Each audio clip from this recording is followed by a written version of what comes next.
श्रीगणेशमानसपूजास्तोत्रम्। श्रीगणेशाय नमः।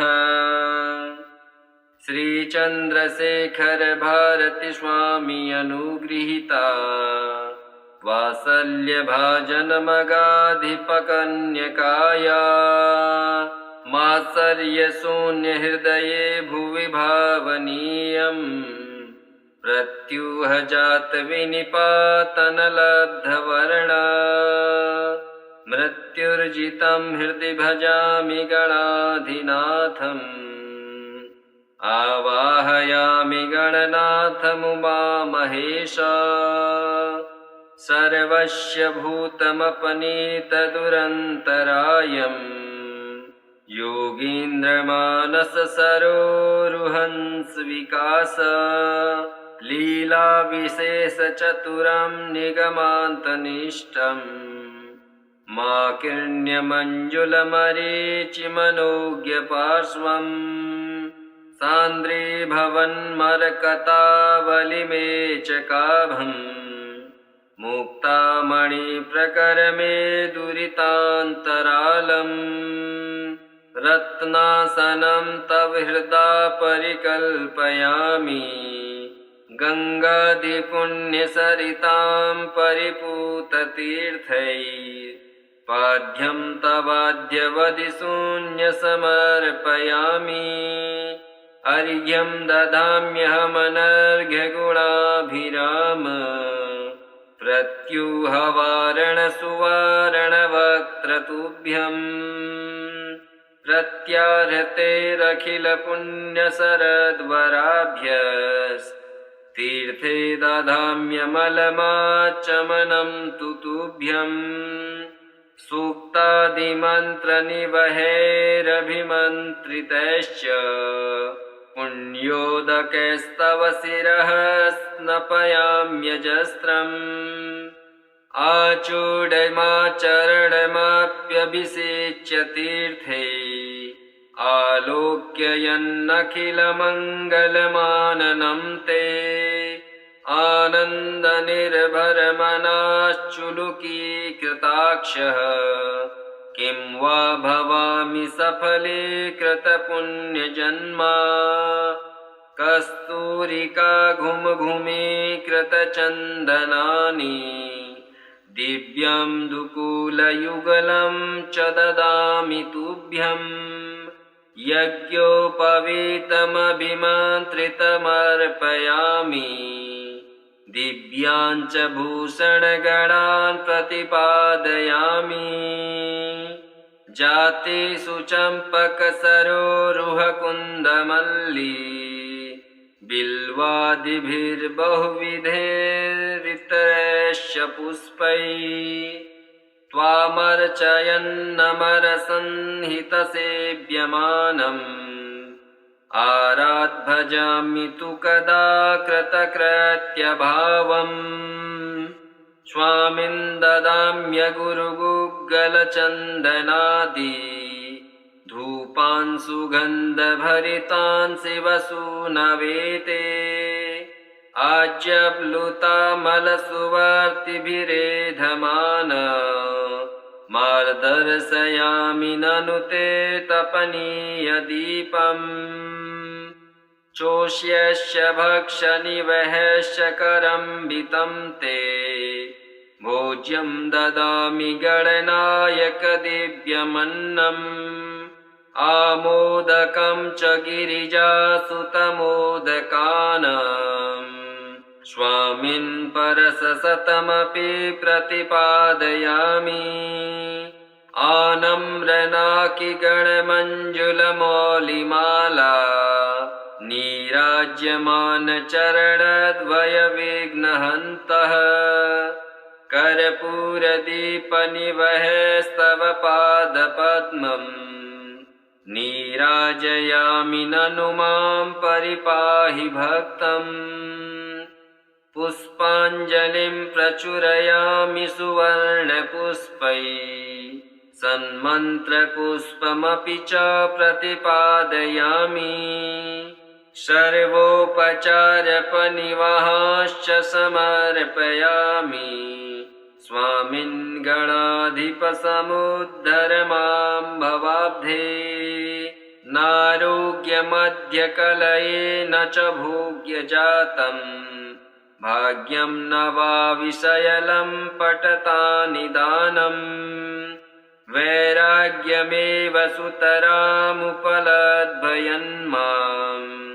स्वामिन् समुद्धर भवाम्बुनिधेर्दुरन्तात् इत्थं गणाधिपतिमानसपूजनं यः कैवल्यदं सुललितं पठतीह भक्त्या नागामि जन्म भयमस्ति हि तस्य पुंसः कैवल्यशोधमचिरादनुवीक्ष्यते सः श्रीचन्द्रशेखर भारती स्वामी अनुगृहीता वात्सल्यभाजनमगाधिपकन्यकाया मात्सर्यशून्यहृदये भुवि भावनीयम् प्रत्युहजातविनिपातनलब्धवर्णा मृत्युर्जितं हृदि भजामि गणाधिनाथम् आवाहयामि गणनाथमुमामहेश सर्वस्य भूतमपनीतदुरन्तरायम् योगीन्द्रमानससरोरुहंस विकास लीलाविशेषचतुरं निगमान्तनिष्ठम् माकिर्ण्यमञ्जुलमरीचिमनोज्ञपार्श्वम्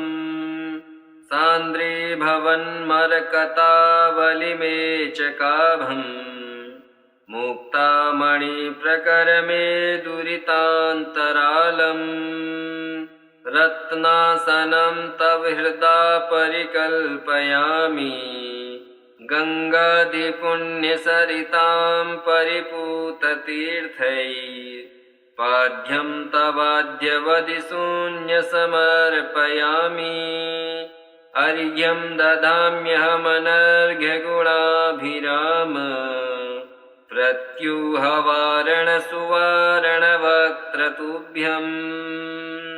प्रत्याहृतेरखिलपुण्यशरद्वराभ्यस्तीर्थे ददाम्यमलमाचमनं तुभ्यम् सूक्तादिमन्त्रनिवहैरभिमन्त्रितैश्च पुण्योदकैस्तव शिरः स्नपयाम्यजस्रम् आचूडमाचरणमाप्यभिषेच्य तीर्थे आलोक्ययन्नखिलमङ्गलमाननं ते आनन्दनिर्भरमनाश्चुलुकीकृताक्षः किं वा भवामि सफलीकृतपुण्यजन्मा कस्तूरिका घुमघुमीकृतचन्दनानि दिव्यं दुकूलयुगलं च ददामि तुभ्यम् यज्ञोपवीतमभिमन्त्रितमर्पयामि दिव्याञ्च भूषणगणान् प्रतिपादयामि जातेषु चम्पकसरोरुहकुन्दमल्ली बिल्वादिभिर्बहुविधैरितरैश्च पुष्पैः त्वामर्चयन्नमरसंहितसेव्यमानम् आराध्भजामि तु कदा कृतकृत्यभावम् स्वामिन् ददाम्यगुरुगुग्गलचन्दनादि धूपान् सुगन्धभरितान् शिवसूनवेते आज्यप्लुतामलसुवर्तिभिरेधमान मार्दर्शयामि ननु ते तपनीयदीपम् चोष्यस्य भक्षनिवहस्य करम्बितं ते भोज्यं ददामि गणनायक दिव्यमन्नम् आमोदकं च गिरिजासुतमोदकानां स्वामिन् परससतमपि प्रतिपादयामि। आनम्रनाकिगणमञ्जुलमौलिमाला नीराज्यमानचरणद्वयविघ्नहन्तः कर्पूरदीपनिवहैस्तव पादपद्मम् नीराजयामि ननु मां परिपाहि भक्तम्। पुष्पाञ्जलिं प्रचुरयामि सुवर्णपुष्पैः सन्मन्त्रपुष्पमपि च प्रतिपादयामि। सर्वोपचारपनिवहाश्च समर्पयामि। स्वामिन् गणाधिपसमुद्धर मां भवाब्धे। नारोग्यमद्यकलये न च भोग्यजातम् भाग्यं न वा विषयलं पटता निदानम्। वैराग्यमेव सुतरामुपलद्भयन्माम् स्वामिन् समुद्धर भवाम्बुनिधिर्दुरन्तात्। इत्थं गणाधिपतिमानसपूजनं यः कैवल्यदं सुललितं पठतीह भक्त्या नागामि जन्म भयमस्ति हि तस्य पुंसः कैवल्यशोधमचिरादनुवीक्ष्यते सः। श्रीचन्द्रशेखर भारती स्वामी अनुगृहीता वात्सल्यभाजनमगाधिपकन्यकाया मात्सर्यशून्यहृदये भुवि भावनीयम् प्रत्युहजातविनिपातनलब्धवर्णा मृत्युर्जितं हृदि भजामि गणाधिनाथम्। आवाहयामि गणनाथमुमामहेश सर्वस्य भूतमपनीतदुरन्तरायम् योगीन्द्रमानससरोरुहंस लीलाविशेषचतुरं निगमान्तनिष्ठम् माकिर्ण्यमञ्जुलमरीचिमनोज्ञपार्श्वम् सान्द्रीभवन्मरकतावलिमे च काभम् मुक्तामणिप्रकरमे दुरितान्तरालम् रत्नासनं तव हृदा परिकल्पयामि गङ्गादिपुण्यसरितां परिपूततीर्थैर्पाद्यं तवाद्यवदि शून्यसमर्पयामि अर्घ्यं ददाम्यहमनर्घ्यगुणाभिराम प्रत्युहवारणसुवारणवक्त्रतुभ्यम् प्रत्याहृतेरखिलपुण्यसरद्वराभ्यस्तीर्थे ददाम्यमलमाचमनं तुभ्यम् सूक्तादिमन्त्रनिवहैरभिमन्त्रितैश्च पुण्योदकैस्तव शिरः स्नपयाम्यजस्रम् आचूडमाचरणमाप्यभिषेच्य तीर्थे आलोक्ययन्नखिलमङ्गलमाननं ते आनन्दनिर्भरमनाश्चुलुकीकृताक्षः किं वा भवामि सफलीकृतपुण्यजन्मा कस्तूरिका घुमघुमीकृतचन्दनानि दिव्यं दुकूलयुगलं च ददामि तुभ्यम् यज्ञोपवीतमभिमन्त्रितमर्पयामि दिव्याञ्च भूषणगणान् प्रतिपादयामि जातेषु चम्पकसरोरुहकुन्दमल्ली बिल्वादिभिर्बहुविधैरितरैश्च पुष्पैः त्वामर्चयन्नमरसंहितसेव्यमानम् आराध्भजामि तु कदा कृतकृत्यभावम् स्वामिन् ददाम्यगुरुगुग्गलचन्दनादि धूपान् सुगन्धभरितान् शिवसूनवेते आज्यप्लुतामलसुवर्तिभिरेधमान मार्दर्शयामि ननु ते तपनीयदीपम् चोष्यस्य भक्षनिवहश्च करम्बितं ते भोज्यं ददामि गणनायकदिव्यमन्नम् आमोदकं च गिरिजासुतमोदकानाम् स्वामिन् परससतमपि प्रतिपादयामि आनम्रनाकिगणमञ्जुलमौलिमाला नीराज्यमानचरणद्वयविघ्नहन्तः कर्पूरदीपनिवहस्तव पादपद्मम् नीराजयामि ननु मां परिपाहि भक्तम्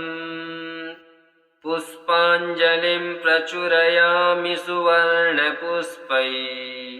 सन्मन्त्रपुष्पमपि च प्रतिपादयामि सर्वोपचारपनिवहाश्च समर्पयामि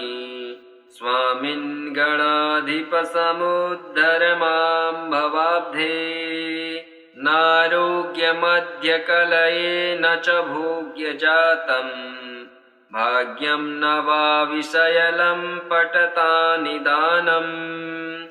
वैराग्यमेव सुतरामुपलद्भयन्माम्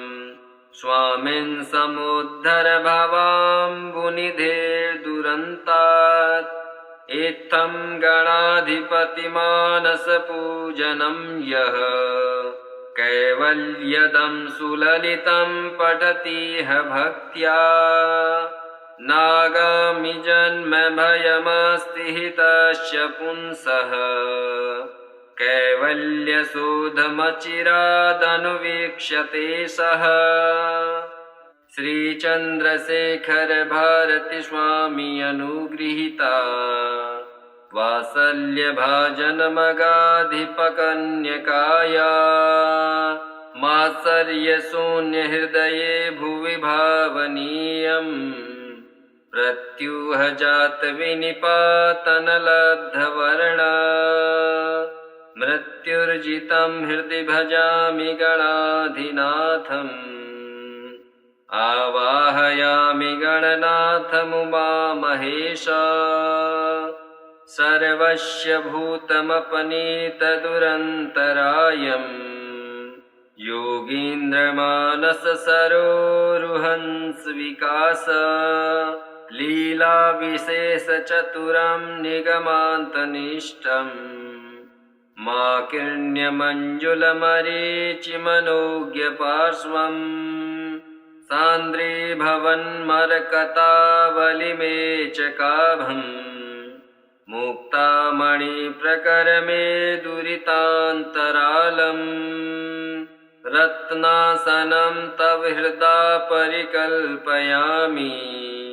गङ्गादिपुण्यसरितां परिपूततीर्थैर्पाद्यं तवाद्यवधिशून्यसमर्पयामि अर्घ्यं ददाम्यहमनर्घ्यगुणाभिराम प्रत्युहवारणसुवारणवक्त्रतुभ्यम् प्रत्याहृतेरखिलपुण्यसरद्वराभ्यस्तीर्थे ददाम्यमलमाचमनं तु तुभ्यम्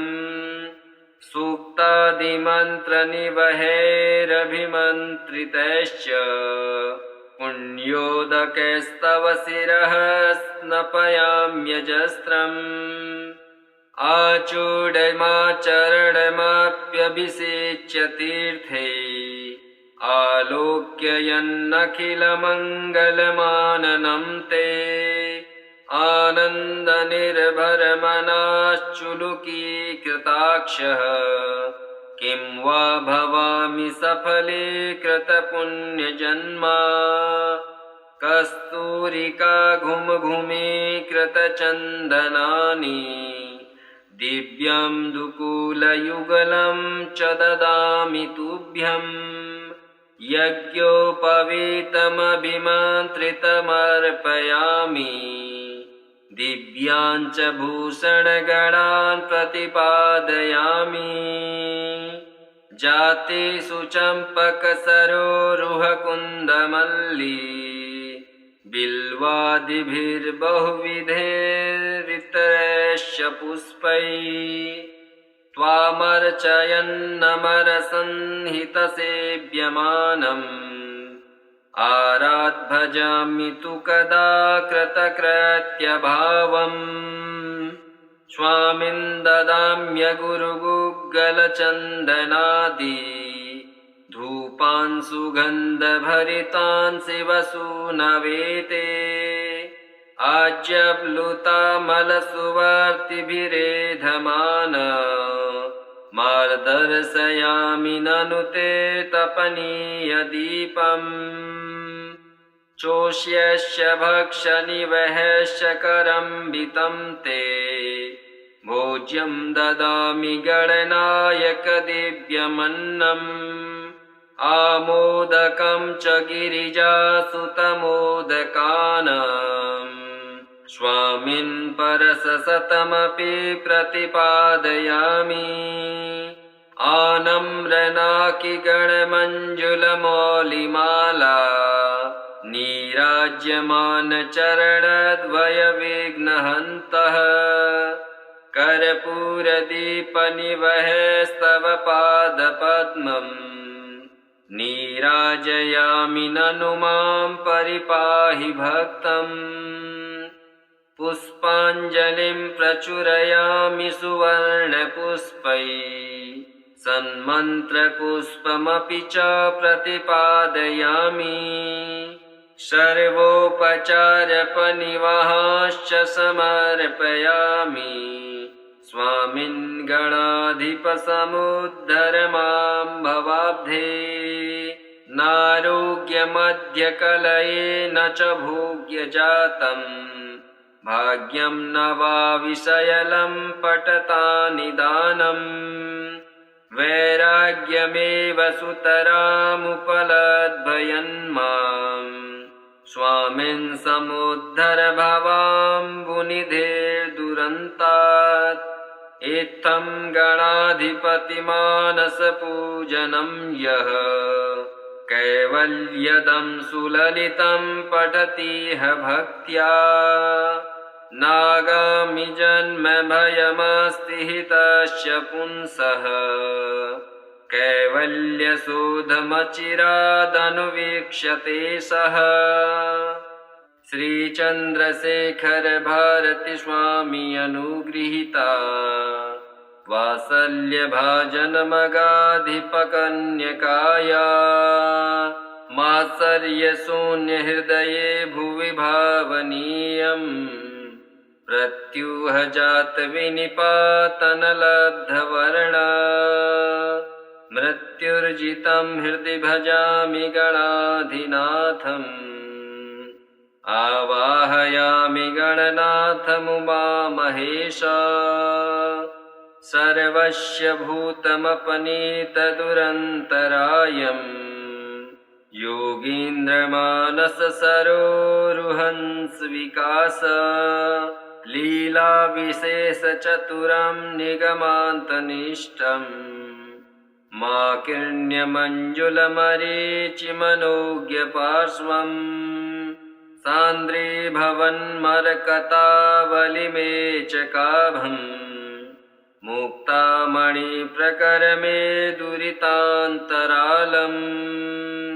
रत्नासनं तव हृदा परिकल्पयामि गङ्गादिपुण्यसरितां परिपूततीर्थैः तवाद्यवधि शून्यसमर्पयामि अर्घ्यं ददाम्यहमनर्घ्यगुणाभिराम प्रत्युहवारणसुवारणवक्त्रतुभ्यम्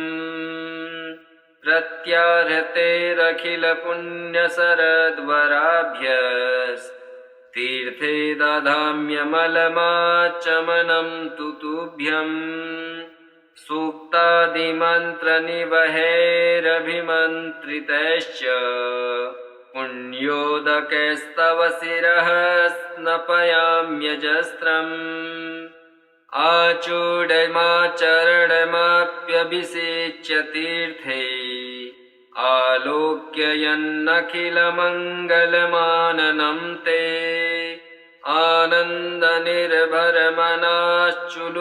आनन्दनिर्भरमनाश्चुलुकीकृताक्षः किं वा भवामि सफलीकृतपुण्यजन्मा कस्तूरिका घुमघुमीकृतचन्दनानि दिव्यं दुकूलयुगलं च ददामि तुभ्यम् यज्ञोपवीतमभिमन्त्रितमर्पयामि दिव्याञ्च भूषणगणान् प्रतिपादयामि जातेषु चम्पकसरोरुहकुन्दमल्ली बिल्वादिभिर्बहुविधैरितरैश्च पुष्पैः त्वामर्चयन्नमरसंहितसेव्यमानम् आराध्भजामि तु कदा कृतकृत्यभावम् स्वामिन् ददाम्यगुरुगुग्गलचन्दनादि धूपान् सुगन्धभरितान् शिवसूनवेते आज्यप्लुतामलसुवर्तिभिरेधमान मार्दर्शयामि ननु ते तपनीयदीपम् चोष्यस्य भक्षनिवहश्च करम्बितं ते भोज्यं ददामि गणनायकदिव्यमन्नम् आमोदकं च गिरिजासुतमोदकानाम् स्वामिन् परसशतमपि प्रतिपादयामि आनम्रनाकिगणमञ्जुलमौलिमाला नीराज्यमानचरणद्वयविघ्नहन्तः कर्पूरदीपनिवहैस्तव पादपद्मम् नीराजयामि ननु मां परिपाहि भक्तम् पुष्पाञ्जलिं प्रचुरयामि सुवर्णपुष्पैः सन्मन्त्रपुष्पमपि च प्रतिपादयामि सर्वोपचारपनिवहाश्च समर्पयामि स्वामिन् गणाधिपसमुद्धर मां भवाब्धे नारोग्यमध्यकलयेन च भोग्यजातम् भाग्यं न वा विषयलं पटता निदानम् वैराग्यमेव सुतरामुपलद्भयन्माम् स्वामिन् समुद्धर भवाम्बुनिधेर्दुरन्तात् इत्थं गणाधिपतिमानसपूजनं यः कैवल्यदं सुललितं पठतीह भक्त्या नागामि जन्म भयमस्ति हितस्य पुंसः कैवल्यशोधमचिरादनुवीक्ष्यते सः श्रीचन्द्रशेखर भारती स्वामी अनुगृहीता वात्सल्यभाजनमगाधिपकन्यकाया मात्सर्यशून्यहृदये भुवि भावनीयम् प्रत्युहजातविनिपातनलब्धवर्णा मृत्युर्जितं हृदि भजामि गणाधिनाथम् आवाहयामि गणनाथमुमामहेश सर्वस्य भूतमपनीतदुरन्तरायम् योगीन्द्रमानससरोरुहंस विकास लीलाविशेषचतुरं निगमान्तनिष्ठम् माकिन्यमञ्जुलमरीचिमनोज्ञपार्श्वम् सान्द्रीभवन्मरकतावलिमे चकाभम् मुक्तामणिप्रकरमे दुरितान्तरालम् रत्नासनं तव हृदा परिकल्पयामि गङ्गादिपुण्यसरितां परिपूततीर्थैः पाद्यं तवाद्यवदिशून्यसमर्पयामि अर्घ्यं ददाम्यहमनर्घ्यगुणाभिराम प्रत्यूहवारणसुवारणवक्त्रतुभ्यम् प्रत्याहृते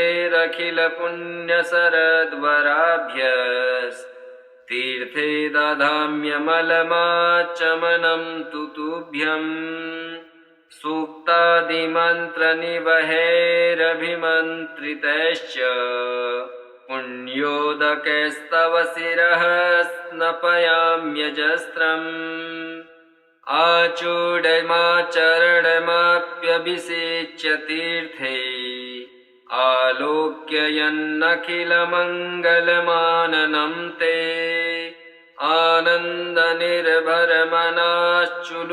आनन्दनिर्भरमनाश्चुलुकीकृताक्षः किं वा भवामि सफलीकृतपुण्यजन्मा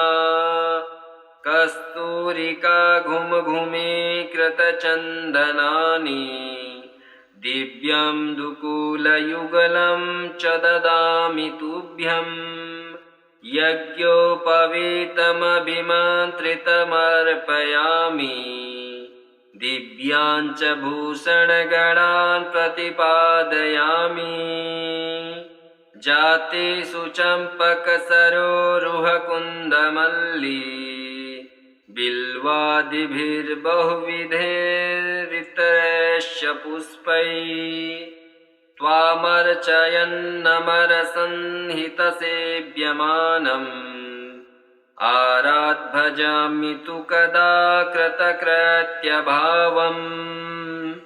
स्वामिन् ददाम्यगुरुगुग्गलचन्दनादि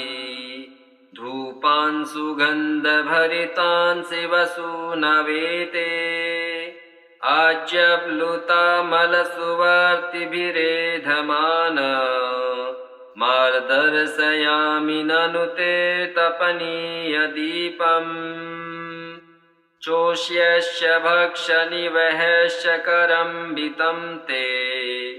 भोज्यं ददामि गणनायकदिव्यमन्नम् आमोदकं च गिरिजासुतमोदकानाम् स्वामिन् परससतमपि प्रतिपादयामि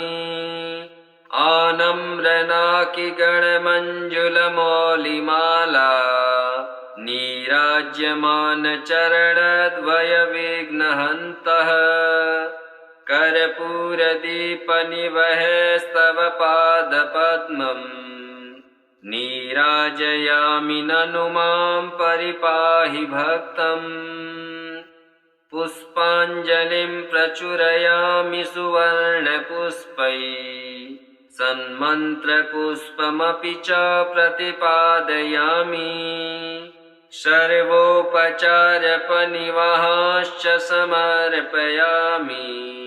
स्वामिन् गणाधिपसमुद्धर मां भवाब्धे नारोग्यमध्यकलये न च भोग्यजातम् भाग्यं न वा विषयलं पटता निदानम्